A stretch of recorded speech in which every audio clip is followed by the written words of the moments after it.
Did you know that Japan is the only country in the world with a homeless population rate of around 0%? However, under the veneer of this incredible statistic lies the underbelly of cyber homelessness or net cafe refugees. Overnight stays at net cafes were once a last resort for drunks and workers who missed the last train home, but decades of economic decline have produced a growing class of unemployed and underpaid workers who cannot afford stable accommodation. According to figures from 2019, net cafe refugees alone make up about 78% of the homeless population in Japan. Especially with the onset of COVID-19, Japan's issue of cyber homelessness is increasingly salient as more net cafe refugees are forced to vacate the premises in line with social distancing rules. The problem with net cafe refugees is that the phenomenon transforms place of leisure into a cultural enclave for the homeless, which adds on to the estrangement and alienation felt by this group of people in their society. Many cafes charge just above $10 for a night, including free online manga, DVDs, TVs, and fizzy drinks. The Manbu, one of Japan's largest 24-hour net cafe chains, even provides washing machines, dryers, and semi-permanent rooms for its guests.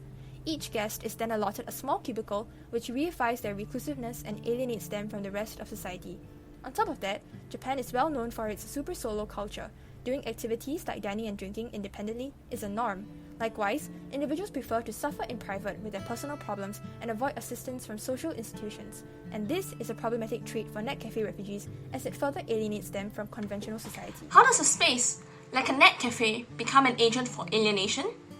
From a sociological perspective, spaces are more than just empty places.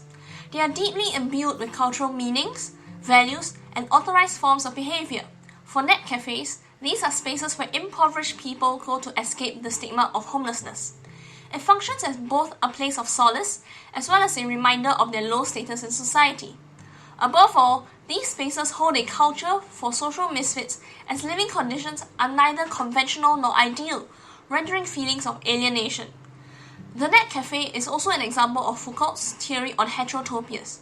According to the philosopher, a heterotopia is a cultural, institutional, and discursive space that is somehow other. They are worlds within worlds, mirroring and yet upsetting what is outside. While these heterotopias are real, they constitute a sort of opposition or an effectively realized and present utopia, in which all the real arrangements can be found within society. In the case of the net cafes, they are both heterotopias of crisis and deviation. However, while all the net cafe refugees face the shared crisis of social alienation as they are unable to afford permanent accommodation, each of them experience a different account of deviation. For instance, some are unable to fit into the full-time workforce due to a lack of skills, while others are unable to cope with stress or get along with people. Therefore, we can observe that within each net cafe cubicle lies a different heterotopia, offering a unique and individualistic culture of alienation. All are alienated, but for varying reasons. Might alienation be a dangerous phenomenon? Prior to their stay at net cafes, most refugees have already experienced a form of alienation in their lives, from families, workplaces, or financial struggles. Staying at these net cafes only serves to add on to their alienation from society at large because of the status in which a long-term stay could impose on them. This results in their decreased quality of life such as bad health and poor mental well-being. However, the hidden advantage of staying in the Manbu is that residents can enjoy their own privacy while experiencing a form of solidarity with their neighbors around them. This shows that while long-term residence at a net cafe could result in certain problems, it could very well serve as their own solution. Common areas in net cafes such as pantries, lounges, and laundry areas could become places of intersection and opportunities for interaction among residents.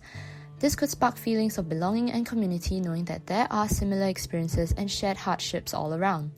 As such, the unique heterotopias present in each cubicle may eventually fuse to form a joint culture between all the refugees, which could be imperative in community building. In conclusion, the alienation felt by Japan's net cafe refugees can be better understood through the sociological concepts of space and place. People can be alienated through crisis events and deviations from societal norms. Possible solution? A joint heterotopia within net cafes.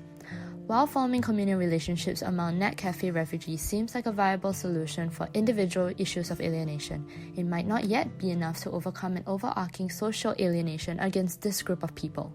However, we believe that it would be a start in the right direction.